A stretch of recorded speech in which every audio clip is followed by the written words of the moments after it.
What does it take to make workshops work? And how can we facilitate collaboration that sticks and leads to results? My name is Miriam Hartness, and with the Workshops Work podcast, I'm on the mission to find the magic ingredients that make workshops work. Today with me on the show is Rob Evans, and we speak about the soft stuff that's actually the hard stuff, and the role of facilitation in management and how to facilitate managers. So stay tuned. And by the way, if you don't have pen and paper at hand to take your own notes, scroll down to the show notes to download my free one-page summary. And now, lean back to be inspired. Hello, Rob. Welcome to the show. Thank you, Miriam. I'm delighted to be here. Me too, and cannot wait to unpeel the onion about facilitation and leadership and managers and design thinking. And before we're getting there, I always start with the same question. When did you start calling yourself a facilitator? And actually, do you? Oh, that's great. That's a great question. I had done a lot of group work prior to 1986, working in a volunteer program in corrections, in prisons. But we called ourselves teachers then.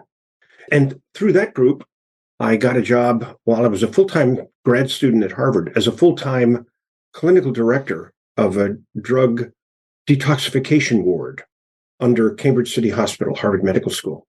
And there, I got interested not so much in facilitation as in proper management, humane management. I had a very close friend in another part of the program who ended up getting in some trouble.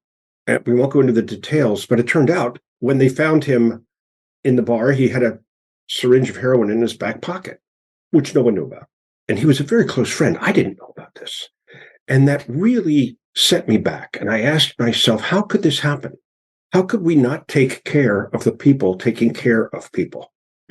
Particularly when it's such a tough environment to work in anyway, emotionally. So I get interested in management and joined a company in 1986 called Organizational Dynamics Incorporated that taught participative management, taught managers how to listen to their people.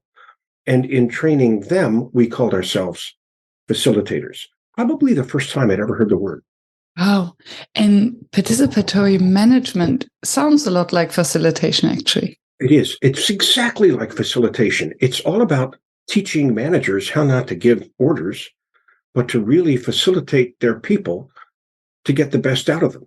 Because here's the thing I know about management and I know about workshops. I know one thing for sure, and that is that people support what they help create. The IKEA effect. They support the work they have some input into. Managers who recognize that even on a manufacturing line, their people show up not just with their hands, but with their heads and their hearts, do a better job because the people doing the work see ways to improve the work. And why don't they by default? And I think it's not rocket science. It doesn't take much. As you say, it's acknowledging, appreciating, listening. Well, I think it has to do with traditional ideas of, well, what does it mean to be a boss? Well, you boss people, right? That's why they call it boss. You manage people. I'm going to manage you over here and you over here. And it's just the stereotypes, the archetypes of the boss are overly directive. And when I was training new managers, people who were just given the job, I noticed something that helped explain that to me. So imagine you're in a work group and all of a sudden you, Miriam, are promoted to be the supervisor of that work group. You're promoted because you did great work. You have the qualities we're looking for. Okay, what's it like to have your relationships with your peers upended? Maybe some of them wanted the job.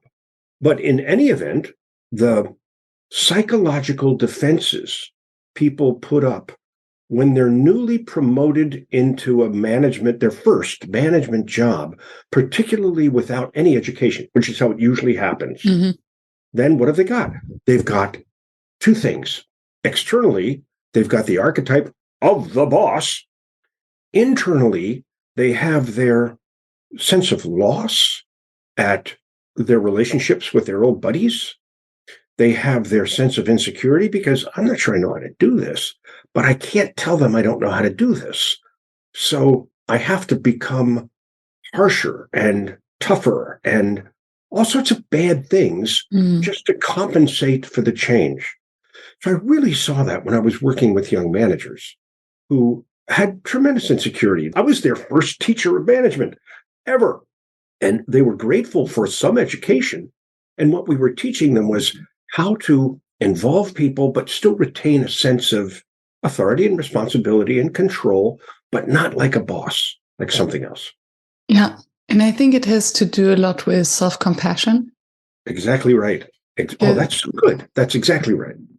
Because I think it's when we feel insecure, and that's what I hear in what you just explained, if managers feel insecure whether they are the right person for the job, maybe someone else in their team could have done it better, would have done it better. So all this insecurity needs to be protected. And then It's just easier to be defensive and directive. Totally right. That's so good.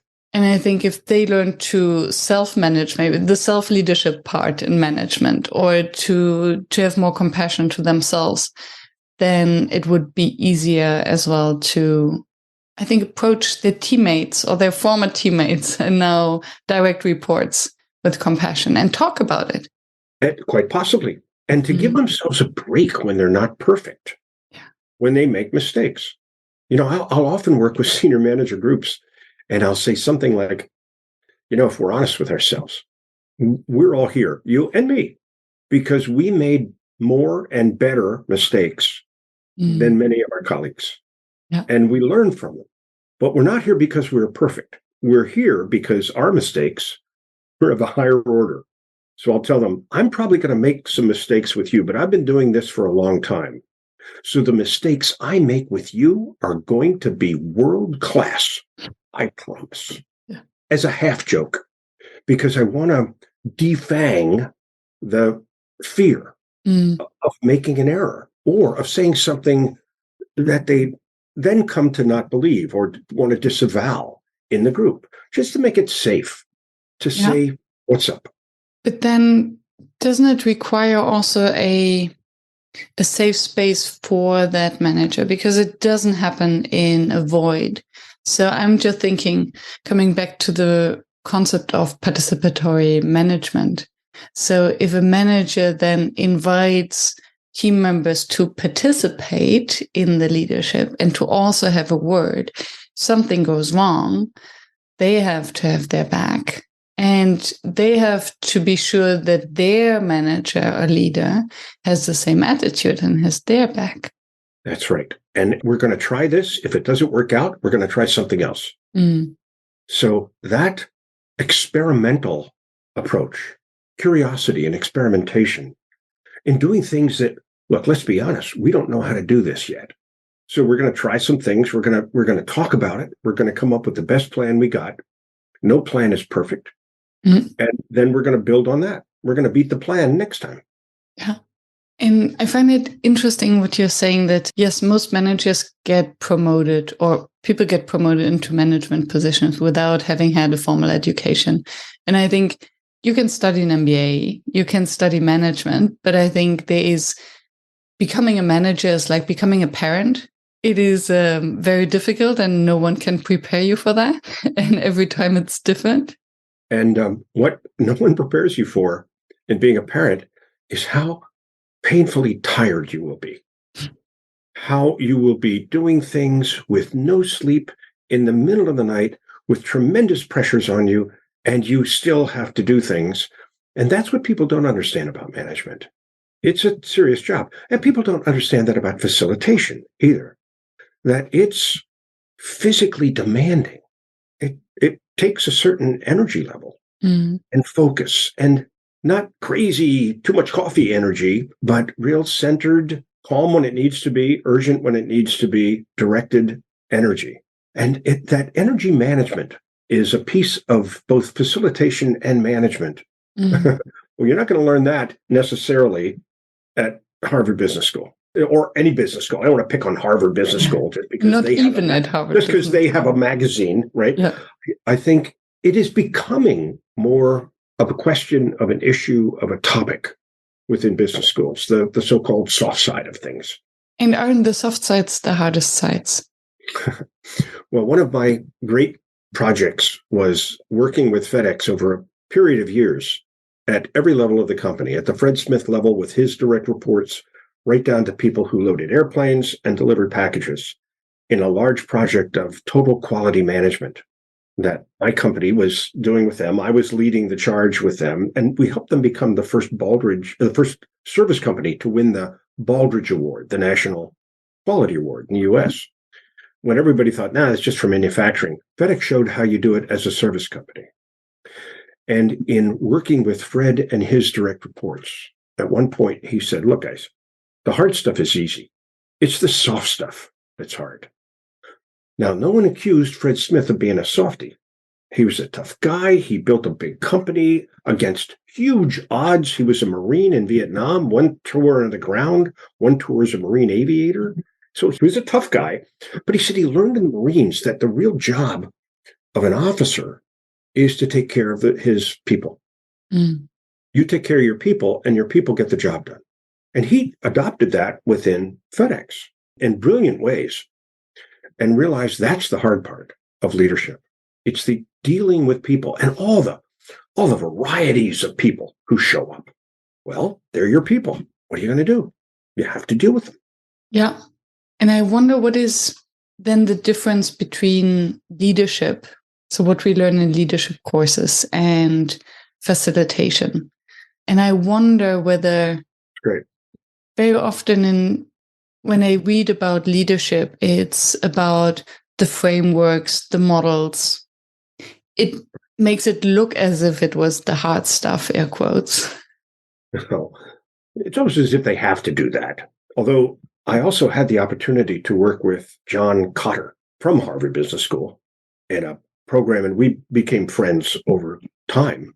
I was facilitating programs for him with Ernst & Young. He was teaching our partners, all of our partners, there are a lot of partners, teaching them all about leadership. And he makes a distinction between management and leadership. Management is all about the organizing and budgeting and controlling. That's important. You need that in an organization. Leadership is about vision, motivating, mobilizing people, energizing people. That's a lot of what a facilitator will do. And John Cotter's approach to the vision is, it's not that the leader has a vision. The leader collects a guiding coalition, and through dialogue, they develop the vision that they then own. And I think this is especially true when you're dealing with smart people. So when you're leading a group of highly skilled individuals, they have so much to give, and they don't want to blindly follow someone else's vision. They want to contribute. Exactly right. And if the leader says, I've got a vision, you go, well, big deal. I've got a vision too. You just happen to be the leader today. Well, maybe someday I'll be the leader, and then we'll do my thing, which is often what happens. The next one takes over and says, I got here just in time. We're glad the last guy's gone. Here's what we're going to do now. But that's just so temporary. It's so short-sighted. That's how change processes fail.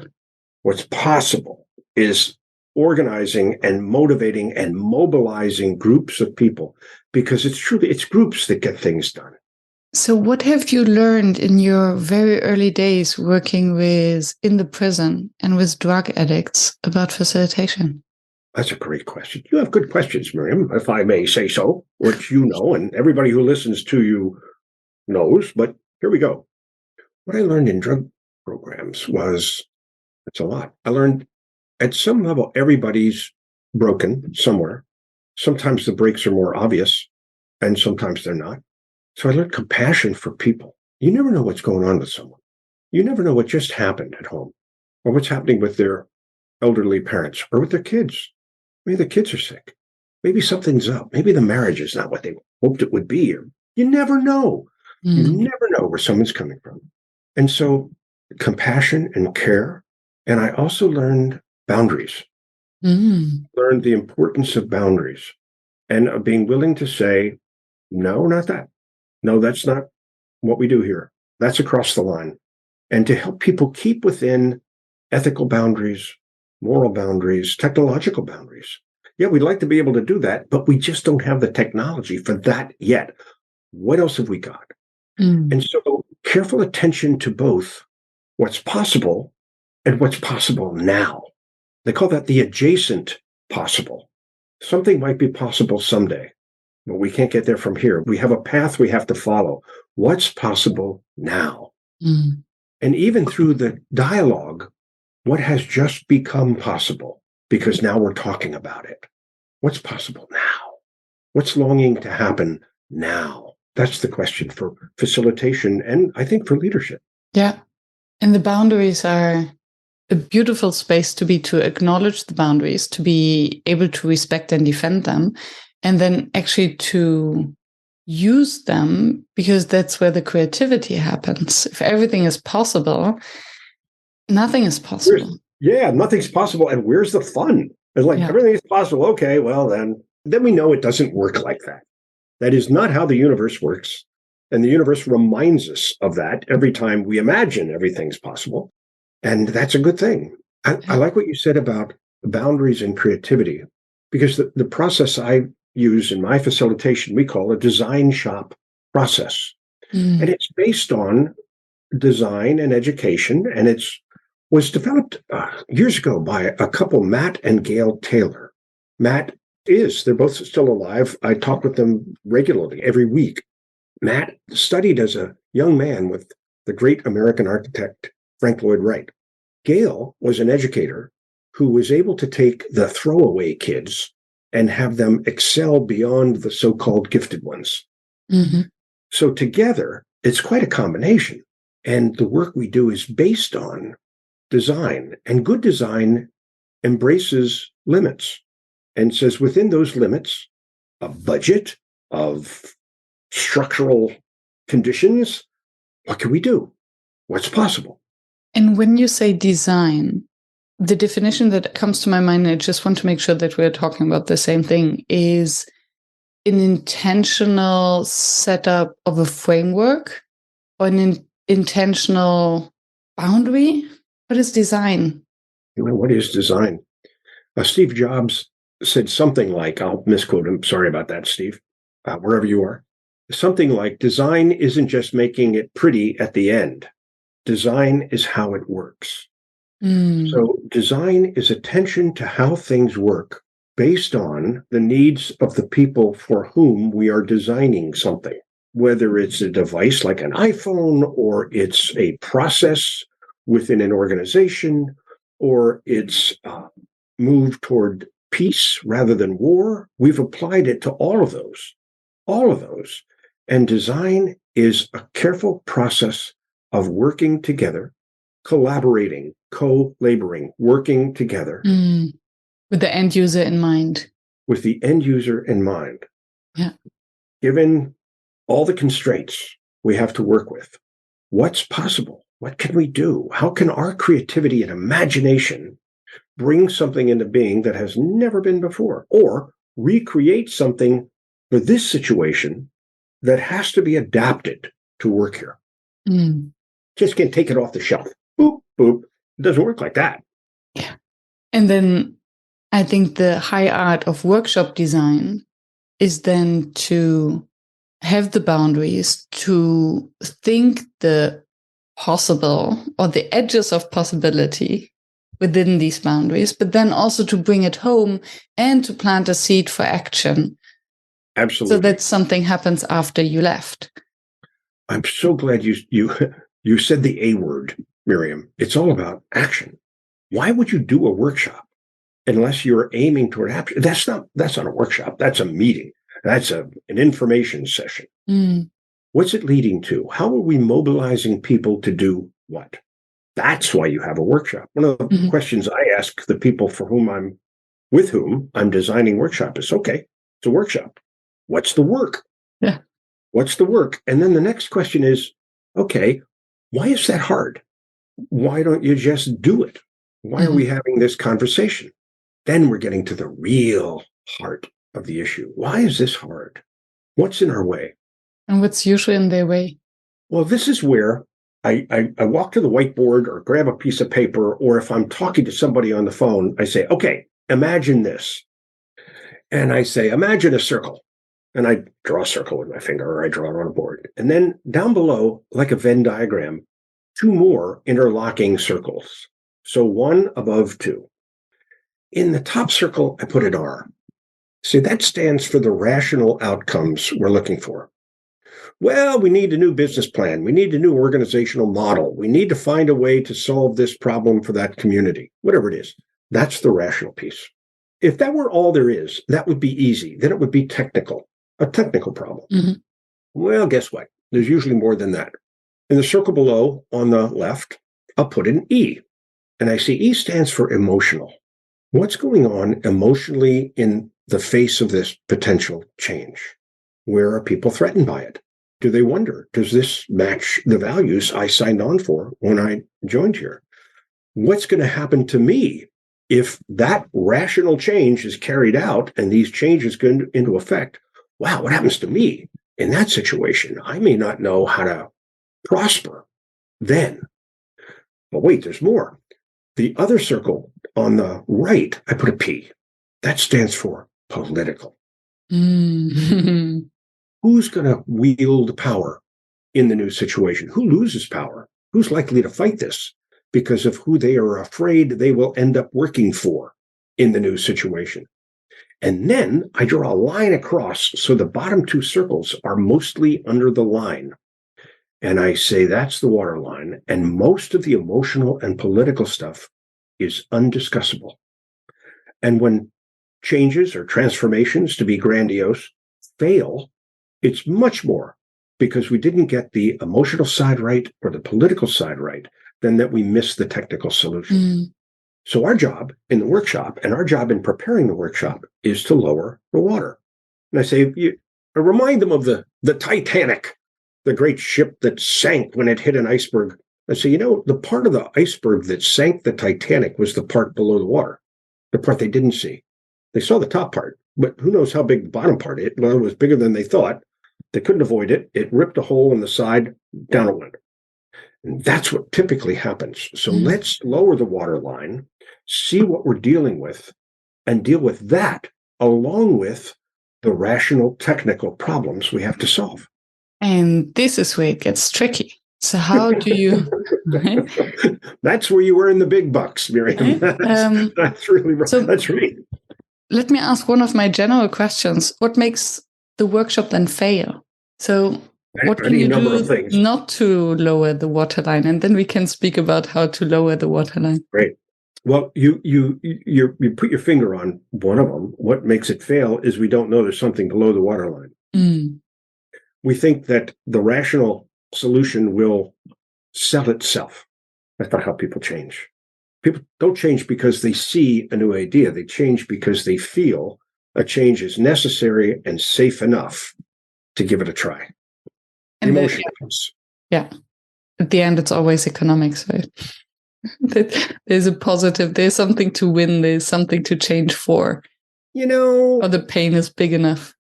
You might think it's all economics, but I'm not sure it is. I think economics is an important piece of it, but I think the emotions are a bigger piece of it. I count emotions into economics. Well, then I'm glad we clarified our definitions, because then I have to agree with you. Yeah, the emotional economy of a change is much more important than whatever's on the balance sheet, whatever's in the budget. Is it painful not to change? What is waiting for me on the other end? And if the outcome of the change minus all the costs still positive. Right. Yeah. Right. Back in my drug treatment days, you could boil it down to a very simple set of questions. I say, well, what's wrong? Well, I'm addicted to drugs. Okay, well, why is that a problem? Well, because this happens and this happens and this happens and this happens. Okay, so stop using drugs. And they go, oh, no, I have to use drugs. And they go, now we're getting somewhere. Let's talk about why you have to do the thing that hurts you and hurts other people. That's the real question here. Because they can see, this is hurting me. All right, well, let's talk about what's keeping you the same. What's preventing you from doing what you know you need to do. That's the heart of the matter. And isn't it often because there's something else that hurts even more, that's even more scary, that drugs prevent them from? Absolutely. I mean, a lot of people who start using drugs early find themselves years later, 25 years old going on 13, because their emotional age was stunted as they found ways to manage change and the pain of change and the pain of their lives. I mean, it's not like these people have such great lives. The level of trauma that many of them were raised with is just overwhelming. So is the level of other mental conditions going on that need to be addressed. But never mind that. The point is, they skip their own development because pain and difficulty is what drives development. Mm-hmm. It's not easy. Not easy growing up. And if you numb it, then If you numb it, you don't grow up. And then you have a little leeway to be a 14-year-old when you're a 14-year-old. When you're 25 or 45, the world does not give you the latitude to then be a 14-year-old trying to be a 15-year-old. That level of psychological development isn't supported by the world. They expect you to have that behind you. Well, that's hard. I love that tangent. Thank you. I think this is a relief. Well, it was a bit of a tangent, I admit. Now back to our regularly scheduled program. I mean, it can be interesting. It can open an entire different conversation about work being an addiction and how it numbs all these other things. Maybe we keep this to another time, because then we will have the 2.5 hour conversation. Yeah, we might. How do you then lower the water level? So we do it in my practice, and I say our practice because people all around the world use the methods of the design shop approach. And my work for the last 5, 6, 7 years has been writing and teaching the in-depth secret stuff about this approach to many people in large organizations and individual practitioners and so on. In our approach, Miriam, we always begin by responding to the one who says, could we do a workshop on X? With a conversation that goes something like this. Who do you need at your level or above to make that change? Because most managers are faced with problems that aren't contained within their span of control. Okay, so it gets back to management. How do you get ahead in management? Well, you solve problems within your budget and within a time frame so that you can get your bonus by the end of the year by pointing to what you solved that year. Okay, that's not how problems show up in the world. They're beyond my span of control, and sometimes they may take longer than a year to solve. Sometimes they may not take the full year if we do it right. But I ask, okay, who needs to be involved in the conversation of how we solve this? And we put together a sponsor design team.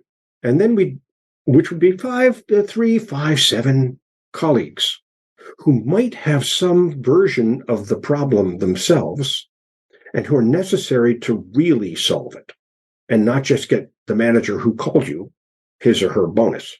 We're going to get you your bonus, but only by solving the real. And with them, we have the conversation. I draw my little 3 circles. I always do. It's my go-to model because it invites a conversation on the tricky bits. As we used to say when I ran the company in England, what are the tricky bits? The tricky bits are that stuff. Why is this hard? What's the real work? Why haven't we solved it already? Where did we try to solve it and that blew up? Okay, what do we learn from that? How do you see it from your perspective over there? And then from another perspective the other way, so that when we join our perspectives together, we have a fuller picture of what we're up against. And we're also inviting them to, remember, be the guiding coalition of the change that can actually make this happen. Yeah. And all of this happens before the workshop. So this is basically the strategy part and the warm-up part of the sponsor. Exactly. And that's, our workshops are very highly designed. My workshops might be, I just did one, is that last week? It was last week, 60 people for 2.5 days. That's standard. And they go bigger than that. So it's usually not below 25, but it's far beyond the typical facilitation size group, which facilitators answer the question, how many people can I have in one room at one time and not lose control of the process? And for some people, the answer is 8 or 12, or maybe if they're feeling especially energetic, 20. But our process is designed to bring the whole system in the room to work on the problem. So what is the magic trick then? And I love that. How many can I have without breaking the process? Is it a problem of the process, or is it a problem of the presence and guidance of the facilitator? Or is it a problem of the preparation of the client or the sponsor of the workshop? Yeah, I should have written those down because, yes, it can be all those problems. One is a problem of the imagination of the facilitator in knowing that it can go beyond that small group where I think I'm in control. You're not really, but you think you are. You can manage the process. To have a process that allows you to scale up the size of the group to match the size of the problem. Okay? If we bring too small a group, because we can't imagine working with any larger group, but the problem is bigger than their perspective or their ability to handle it, then they're going to do something, but it's not going to solve the problem. And I just want to emphasize that I think this is, for many, counterintuitive. I think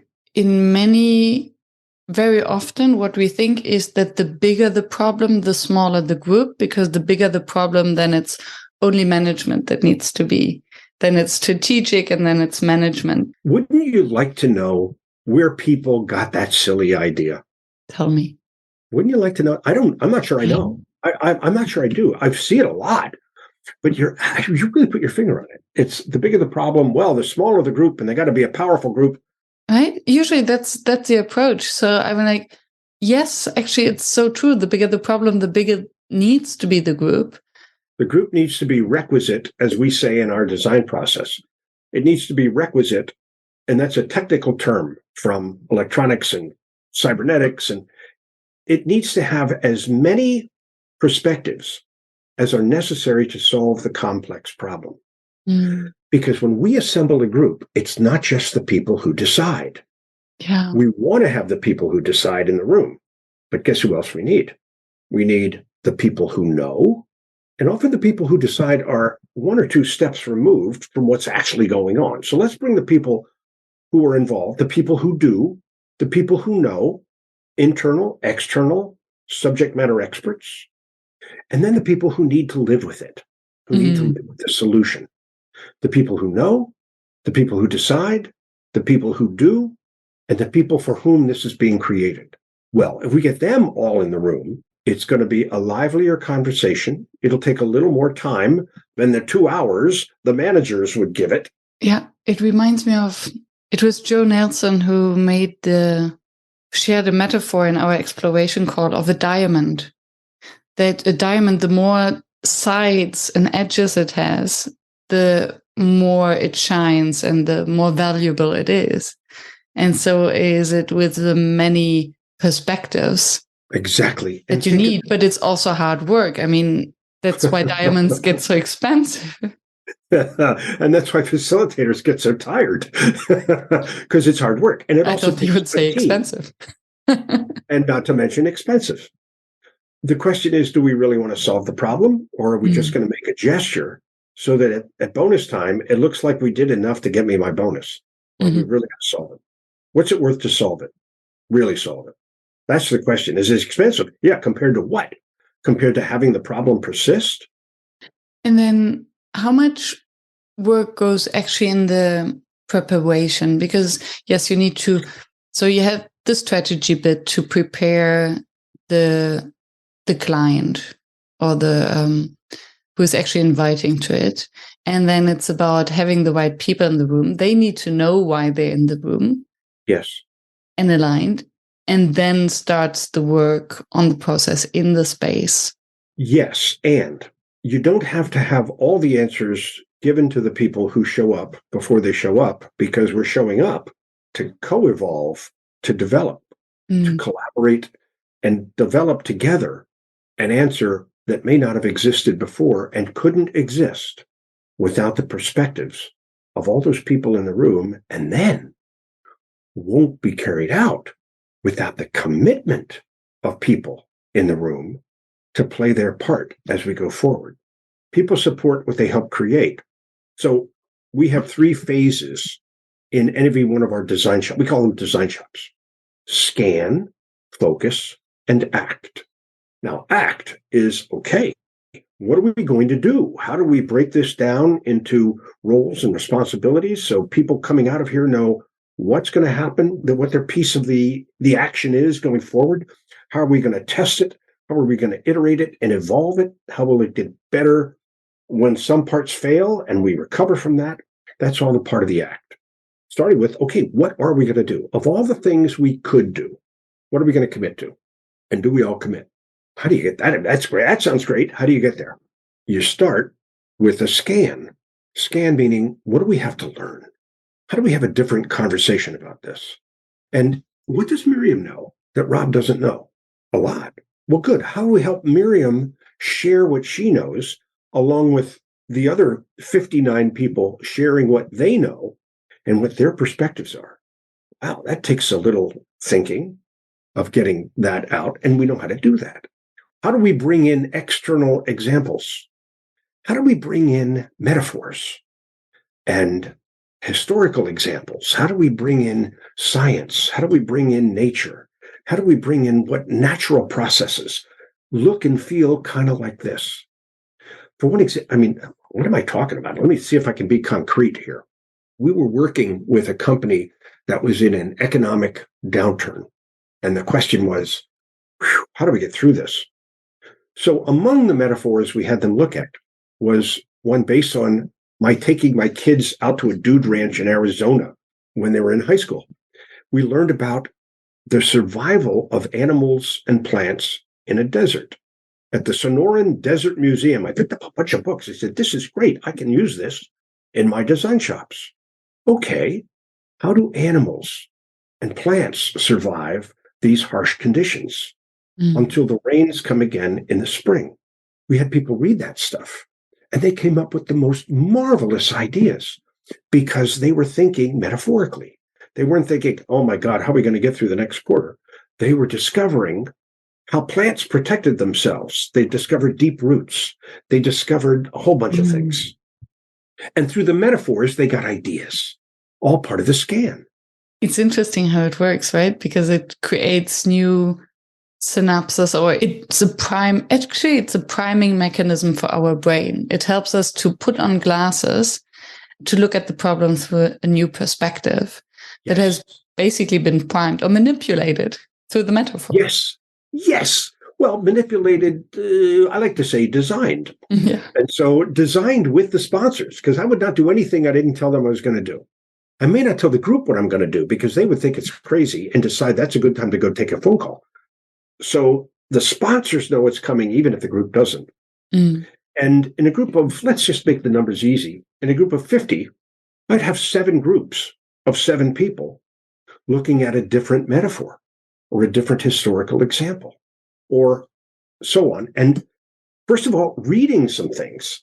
What? We're coming together to read? Yeah, because you don't read out. You wouldn't read it if I send it out in advance. So we're going to sit and we're going to spend an hour reading. We're going to spend an hour reading, and then you're going to talk about what you read because you will have all read something different on this one topic. And then the question is, how do we apply what we learned from that to what we're here to do? And they come up with the most marvelous answers. Thank you for sharing this example. What I love about it is that, acknowledging that nobody will do the pre-work anyway is great. Already gives them the sense of, okay, I can just arrive as I am. Then to allow time for reading is, again, like, it feels like a gift because in busy days, how much time does a manager have to read something? And then to share what they've read gives them, everyone becomes an expert. Everyone is the same because they all learn something new, and then they can share it. So you basically give them a container expertise that they can share and then mix and match. And then and I'm making this up, but I can imagine that this also democratizes or flattens the space, because everyone is just a newly made expert. They weren't the expert in that field an hour before, but now they are. So then they will talk about that and not about all the other expertise they have. You got it. You cracked the code. And then we'll bring outside experts in and let them talk in small groups. We don't allow any PowerPoint, no PowerPoint projectors. All right, you can print out your PowerPoint stuff, but we use artists. We'll have artists create big boards based on input from the external expert of something they want to talk about. Yeah. And these visuals will be so beautifully created that the production values alone reinforce the value of the information. And people get to decide. Again, let's imagine this group of 50. All right, so we'd have 8 different, we call them chat rooms. We used to call them trade shows. But that invited the subject matter experts to give a little pitch. We don't want to pitch. We want them to give us your information. We'll create it visually, because people read 4 times faster than they listen.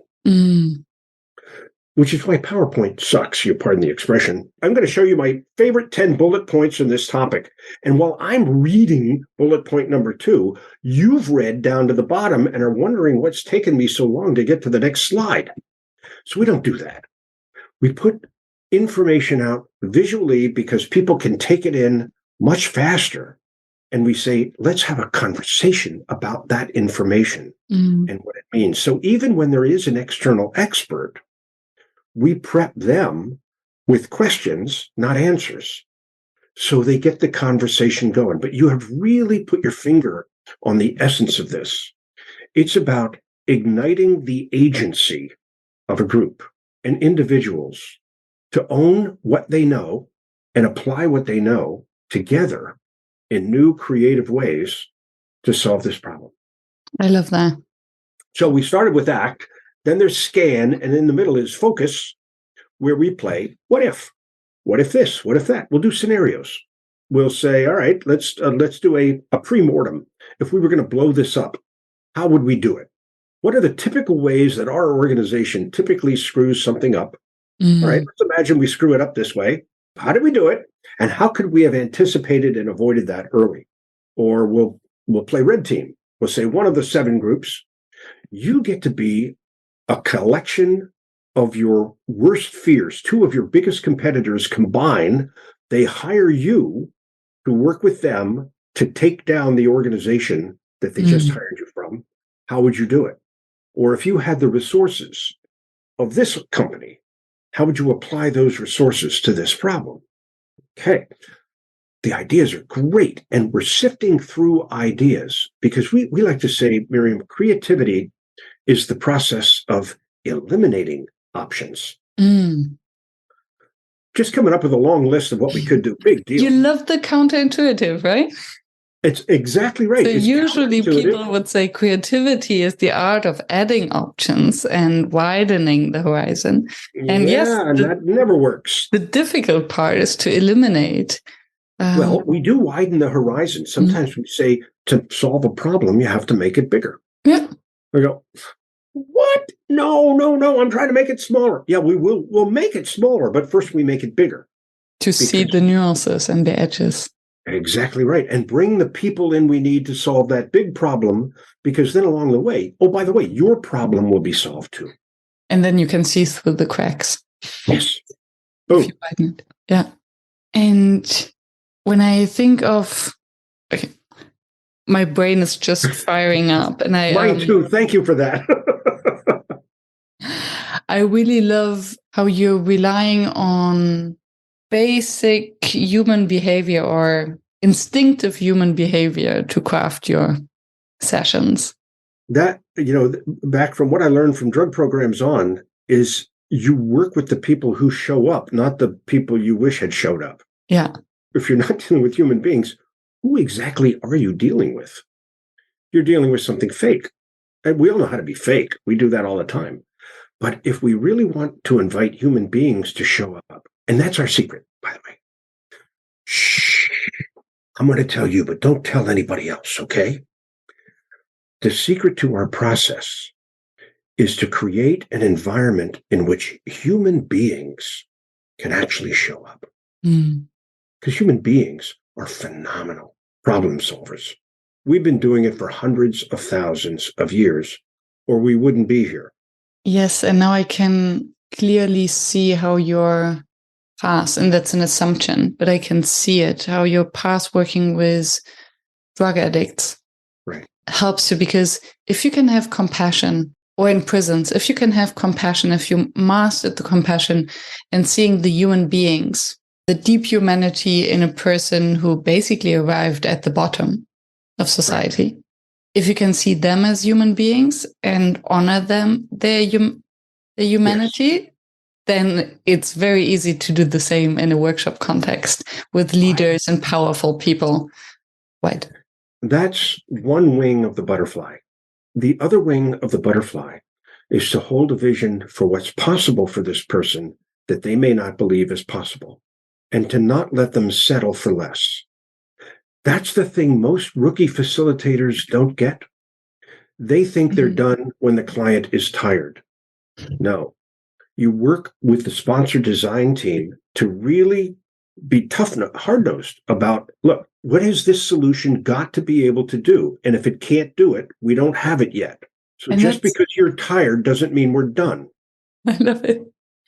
And still, I wonder whether, for me, this is where coaching comes in. And that's a very thin line, because how can you hold the notion of the neutral facilitator? And some facilitators are very dogmatic about the neutrality that they have to hold, and the ambition to push them not over the edge, but further towards the edge, because that's a judgment. So again, don't tell anybody. They'll take away my facilitator credentials, as if there were such a thing. But I'm not a big fan of that neutrality thing. I don't think you can or should be neutral about the outcomes, about the standards of the outcomes. I think you have to hold firm to that. Nor should you be neutral about how people treat each other in your sessions. You take a stand for some things, even if you pretend you're neutral. The preparation, which... Why, Miriam, a little while ago, you accused us of manipulation. Well, no, design is not... Manipulation can be a good thing. Design is, and manipulation can be, if you're doing it not for your own ends, your own benefit. That's where you need to be neutral.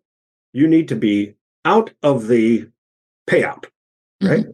Yeah, they're going to pay you to do the thing and all that. But if you have some vested interest above and beyond helping them solve their problem, even getting the next contract can undermine what you're trying to do. So that you do need to be neutral. You have a fiduciary responsibility. Just like your financial planner can't be in it for her or his benefit at the expense of your benefit. Yeah, you're going to get paid and you do well and they're going to do well. Okay, but that clear contract precludes them from taking advantage of you. That facilitators need to be scrupulously clear about.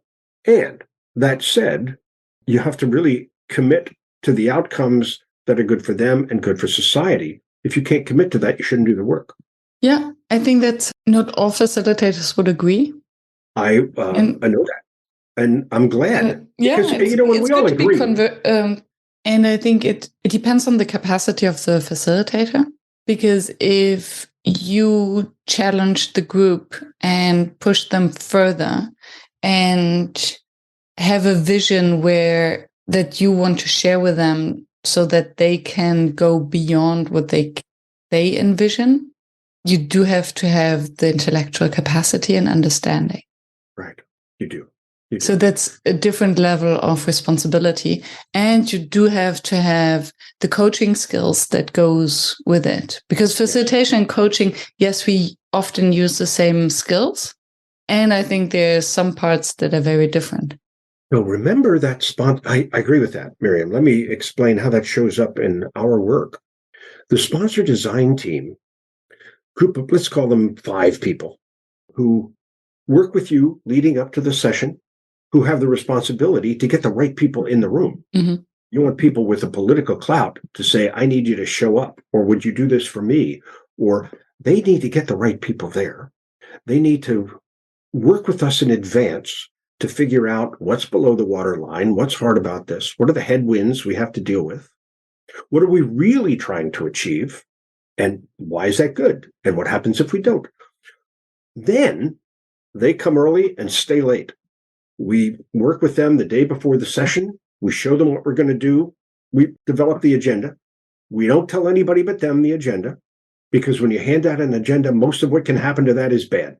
Mm-hmm. Yes. So they know it enough. And I'll even make a joke about that when we start off. I say, how many of you saw the agenda for this before we... What? No one? Exactly. And then I'll explain why. Because we don't want people bailing on something they don't understand. Mm-hmm. Or fighting something. I don't have time to explain it. You'll understand it when we do it. Yeah. We won't like everything we do. That's okay. Deal with it.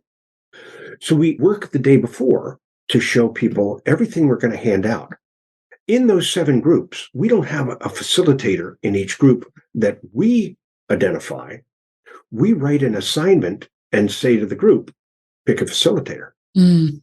And we talk about that. So even the leadership of the subgroups is their responsibility. Yeah. Yeah. And then at the end of the first day, these are often 3-day things. At the end of the first day, which could be a 10 or 12-hour day with the clients, then we meet with our team again, with the sponsor team, and say, okay, what did we learn? Where were the surprises? Does our plan for day 2 hold up? Or what changes do we need to make? What was not a problem that we now know is a problem? What did we think was going to be the problem that doesn't seem to be showing up here? We think they're beyond that. So it's trimming the sails of this boat every day. And along the way, if something really goes sideways, we'll pull that team together and say, this just went sideways. Here's what I think we could do. What do you think? So we're always working with them. And that's where the coaching comes in. It's facilitation, but it's also coaching. It's also coaching, particularly for the most senior people in the group, to help them understand how to be in a group of this size in a way that enhances their leadership rather than detracts from it. Yeah. How would you feel about a short break right now? Absolutely. Let's do that. And I'm going to come back and hit me with the toughest question you got. I will. Okay, good. I'll be back. With all this experience and all these years, what remains your number 1 facilitation challenge? That's great. Well, that's a good question. I think the biggest challenge when you've been doing this work as long as I have, which is a pretty long time, it's decades and decades, is to remind myself that even if I've seen something that looks like this, I haven't seen it with this group, and what might not be new for me is new for them. And what matters is their discovery, not my declaration. So that's challenging as you get on in years and so on, just to remind myself that this is the first time they're doing this. And they have the right to find their own way, to make some mistakes along the way, because they'll learn from those. And they're good. And that my shortcuts aren't useful to them necessarily. Yeah. Reminds me again of parenting. And funny that I bring up all these parenting metaphors, although I'm not a parent. But I can. But you had parents, so you do have know parents. the territory. And I can very much relate to them trying to help me not to make mistakes, as every parents do. But everyone has to make their own. So your shortcuts are not helpful for the group. Exactly right. Exactly right. And they're also not helpful for me, because if I haven't turned on my own learning switch, then I'm not being creative. And if I'm not being creative, that's creating a field in which the group is going to work in a less creative way than they could. If you're not, that's a very nice way. What comes to my mind is we have to create our own little challenging context so that we keep up on our toes. and sharp for the group. And if we get bored because it's just the same autopilot process, the same anecdotes and stories, Yes, we lose the focus, the sharpness. we do. And so do they. See, we put a lot of emphasis on the physical environment that people walk into. We have big rolling whiteboards. I've got all this stuff stashed in a warehouse in Atlanta. We put it on a truck. We roll it to the venue and we unroll it and we spend a day building it, putting it back together so that it's a Disney World for facilitators with acres of whiteboards and plants and music and books. I have a library. I travel with a library of several hundred books.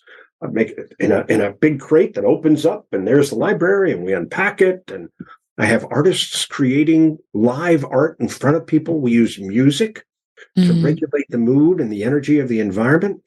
So the physical environment is very important. Remember, the process was developed by an architect. And Churchill once said, we create our buildings, and from that point on, our buildings create us. We're influenced by the environment to such a degree. Yes. And so it makes a difference.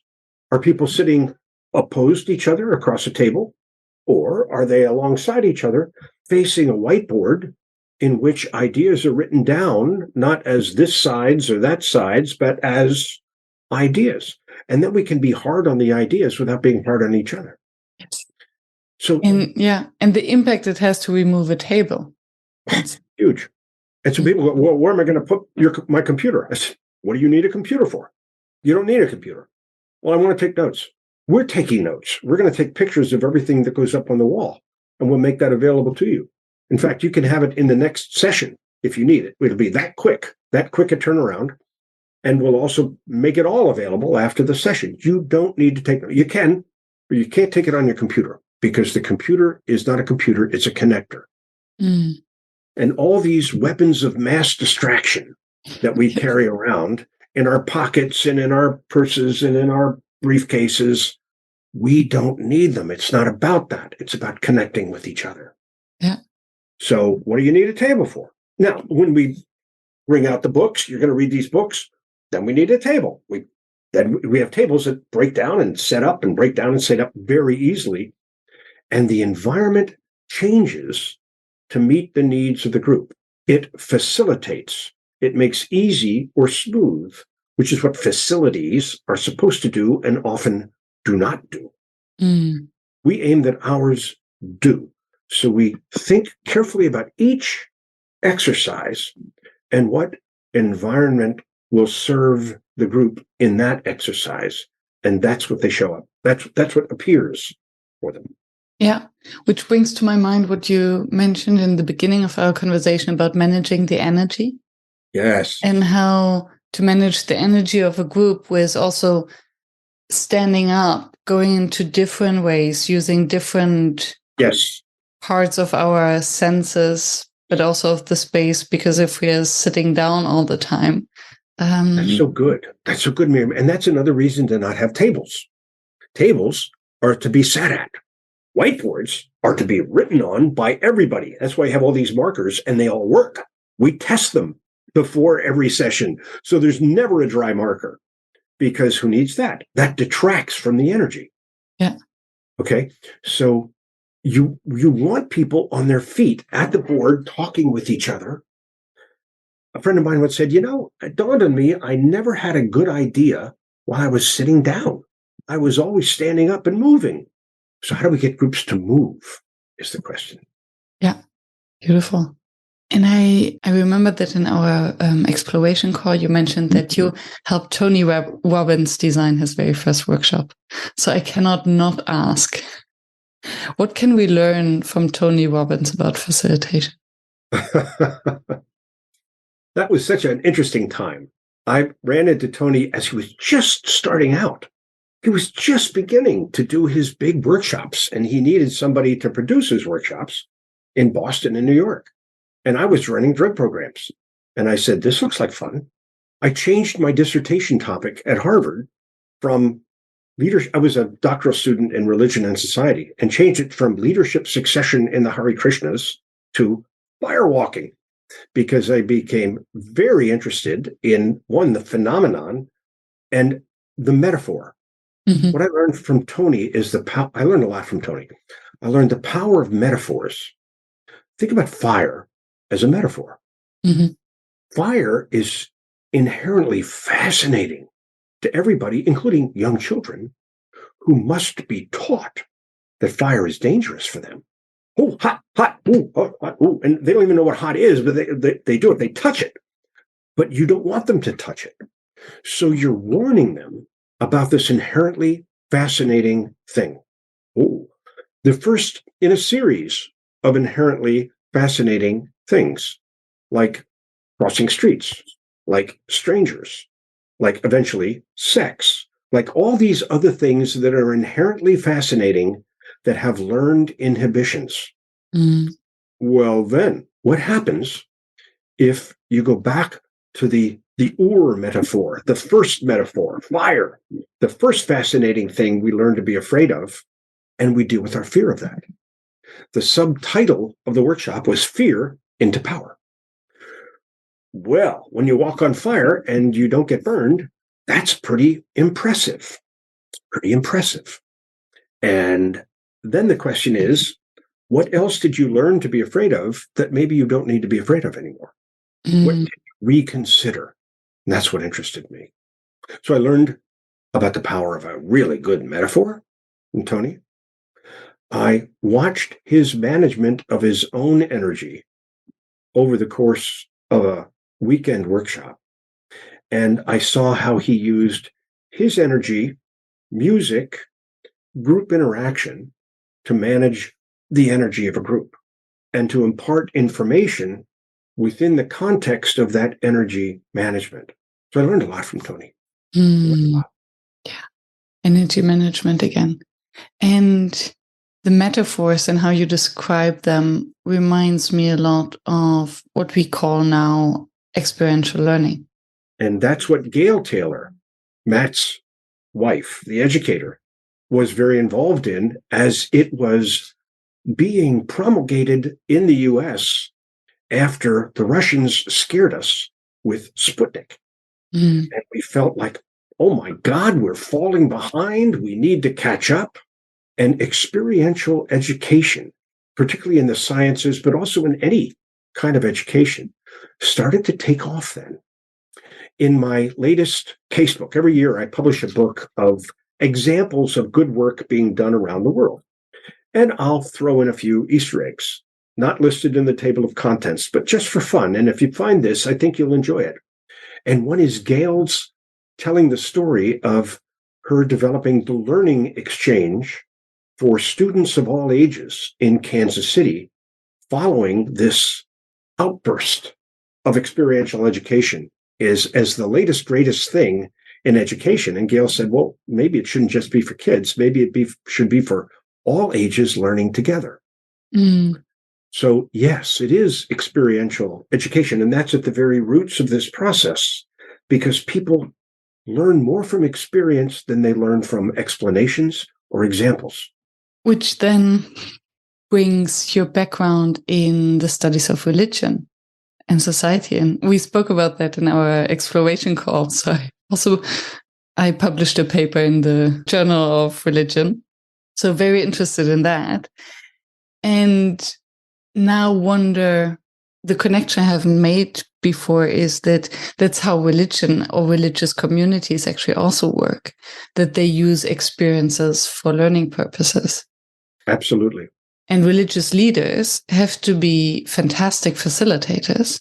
So I think there's a lot we can learn from them in general. And still it's a slippery slope. Yes, it is. Anyone presuming to speak for the divine is a little presumptuous. Yeah. And being presumptuous is always a slippery slope. So how can, especially in the space where the facilitator loses its neutrality, but has higher ambitions than neutrally leading a group? Because I think the neutrality is also a protection for us not to cross the line. Yeah. The neutrality, that's exactly right. And that's why it's not a bad thing. particularly in younger facilitators who can get quite full of themselves very quickly when they recognize that it's not so hard to move a group. It's not so hard to even manipulate a group. And if you're not careful, it's really fun to manipulate a group. To what end? Who cares? It's fun. Watch yourself. When I would train facilitators, Miriam, over the course of a week, I would give them a gift at the end.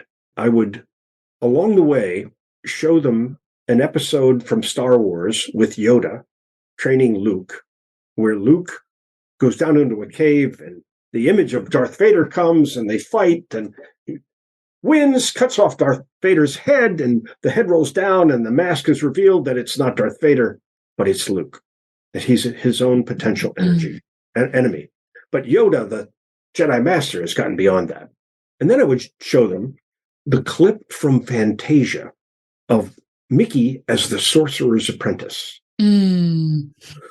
wielding powers beyond his ability to really control them and getting in trouble. And at the end of the workshop, I had access to little figures, one of Mickey, and they're on my shelf. I'm not going to go get them, but then don't tell Disney, created a coin with Mickey on one side and Yoda on the other, because I can't get them anymore. I can't get these little figures anymore, but I would give them to facilitators and say, on any given day, you're on a continuum between Yoda, the wise Jedi Master who knows the ways of the Force, and Mickey, who only thinks he knows what he's doing, but is way over his head. And without the proper humility, without a connection with your clients, without a connection with your teams, you won't know where you are any given day. But you need to know the continuum exists. And it probably doesn't resolve only in the Yoda direction. So it's humility and feedback that keeps you clean, keeps you safe, keeps them safe from the worst parts of you, and continually working on yourself and catching your own ego involved. It's not about you. It's really not about you. It's about everything you know how to do in service to the group, including your discernment about boundaries and real objectives and settling for less in terms of an outcome and morally settling for less. That's all part of the deal. So I guess you can take the boy out of divinity school, but you can't take divinity school out of the boy. Yeah. Thank you. Lots to think about. I know, me too. Thank you for that. Let me ask you, can I ask you a question? Sure. We've reached a place where we could go, okay, we're done. And maybe we say, okay, we're done. We splice this out and we're done. But here's my question for you. You're talking with facilitators all the time. What is the growing edge of those conversations? What is longing to happen in the world of facilitation and workshops that is only beginning to emerge like a little green shoot in the spring? Impact. Impact. Yeah. People want greater impact?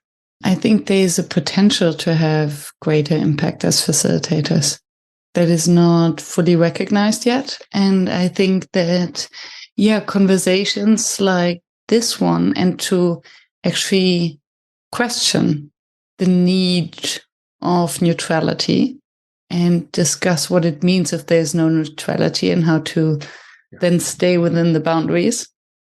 Can I share it might something? then come along with it. But I think in general, what I see is facilitators are getting more self-confident in a good way, because they see that it's more recognized and more demanded. And then I think just need to grow into it, because I do like the fact that there's not a lot regulation in the space of facilitation. And still, if there's not a lot regulation, it's difficult to know who is the right person for the job. And as we discussed, there's some jobs who do need some intellectual capacity to guide groups.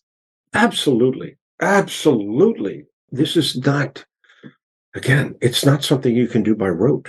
You don't learn it once and then you just keep doing that. That it really requires an agility which is part of the fun. Yes. I would not Yes. want to be learning all the time, as exhausting as that can be. But it does take agility. And the other piece of impact that I've seen is I've seen people be kind of cranky. I could help here, but nobody's asked me. And I'm so you're the world's best kept secret. Is that it? How do you get in the game is the question. How can you connect with people in positions of some power? Because in a way, sometimes we're allergic to power. Okay, it's not about speaking truth to power. It's also about being useful to power for the right reasons. How do you get in the game there? And it involves being willing to take a risk and be in conversations with people and let them know what you can do by demonstrating what you can do in small ways and then larger ways. But it involves getting engaged with power. And that seems like a dirty word for many people. Interesting, yeah. If it's power over, then maybe. But if it's power in order to do something. I was in one of the big consulting companies, 10 Years to Midnight, written by a guy named Blair Shepard at PwC. I had a chance to work with Blair, and the book is brilliant. It was written 2 years ago. And basically it argues what many have argued. We've got 10 years to not have our civilization go over a cliff. Okay. The scale of problems has increased beyond our ability to mobilize ourselves to address problems at that scale. Humanity's never had to deal with this. We've got to figure it out. And we have something to add to that. We don't have the whole answer, but we need to get engaged with people in business, in government, in society, in culture, who have the power, and together, not through just what you do or just what I do, but together, humanity has a shot. But we don't have all the time in the world. Yeah, and I wonder where the learnings are from the pandemic, because this was a good trial. And I wonder where the international retrospective is of what can we do better next time? With the next pandemic, as there will be one. But what did we learn? What did we really learn from the pandemic? That's a good question. I'm not being cynical. I think we learned a lot. Yeah, first of all, we learned we're one world. Yes. What else have we all experienced at the same time in recognizably the same way to go, they got that over here. We got it over there. We have better vaccines. We had them faster. We don't want to share them. Why not? It's like if they stay sick, they're just going to come up with a new COVID. We're all in this together. Yeah. We learned that the world regenerates itself with just a little bit of breathing space. Well, that's a relief. That's good news that it's not all in our lap. The world is naturally regenerative. And we have stop screwing it up. And we can adjust to very strong restrictions very quickly. Well, witness this conversation over a screen, which is now simply the way one has a conversation. Yeah. At almost no cost. Wow, we are connected and personally connected in ways that will serve us. And some ways that are killing us, like social media. But all right, we'll deal with that too. Yeah. So I'm one of the more optimistic pessimists you'll ever talk to, that I really have an ability to see what could go wrong. But I also am what my friend William Ury, the guy who co-wrote Getting to Yes, calls a possibilist. A possibilist. That you have a really steely-eyed view of what our situation is, and you don't stop there. Yeah. What's possible now? Possibilist. Yeah. I guess you have to be one as a facilitator and infect others to become possibilists. We're carriers. Oh, yes. No, we're carriers of possibilism. Love that. Beautiful. Should print a T-shirt with that. Carrier of possibilism. William did. And those of us working with William have one that says possibilist. What does that mean? Oh, I'm glad you asked. Thank you so much, Rob, for this rich conversation. Covered so much ground. What's one thing you take away from it? I take a lot of food for thought away on a few things that I have taken for granted and And then suddenly you shook them up. Like, the bigger the problem, the bigger the group. Neutrality and the edges. Yoda and Mickey. I take away this notion of impact, and I'll be thinking about that. I believe those in your listeners who are trained to really work carefully, creatively with groups are more in need by humanity than ever. And it's as if we've been training for a time such as this. And it's time for us to be willing to wade in, which means challenge, connecting with people that we might not be drawn to otherwise, but wade in because this is what we've been training for. This is the time. Thank you. Thank you. This has been a pleasure. Thank you for staying tuned and for listening until the very end. I hope that you found the inspiration and the wisdom that you are looking for. And I hope that you will subscribe to the show so that you never miss any of the interviews with another inspiring facilitator from across the world. I'm devoted to continue this podcast and to deliver weekly an episode that maintains the quality that you expect and you deserve. And if you would like to help me to maintain this quality and to keep the podcast free, please help us. Visit workshops.work/support to make a small donation to keep the podcast free. Thank you so much. I hope to be in your ears next week.